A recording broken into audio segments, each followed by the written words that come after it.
కర్నూలుకి హైకోర్టు పెట్టాలన్నది జగన్మోహన్ రెడ్డి ఆలోచన.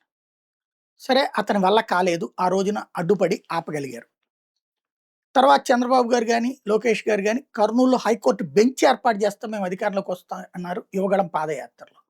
సరే హైకోర్టు లేకపోయినా హైకోర్టు బెంచ్ అనుకుంటే అది ఈ రోజు వరకు ఏమవుతుందో తెలీదు. ఆ మధ్యన అదుగదుగు వచ్చేస్తుందన్నారు. అయిపోయింది. అక్కడ ఉన్నటువంటి జ్యుడిషియల్‌కి అనుబంధమైనటువంటి ట్రిబ్యునల్స్‌ని అక్కడి నుంచి తీసేయడం ఒక ఎత్తు.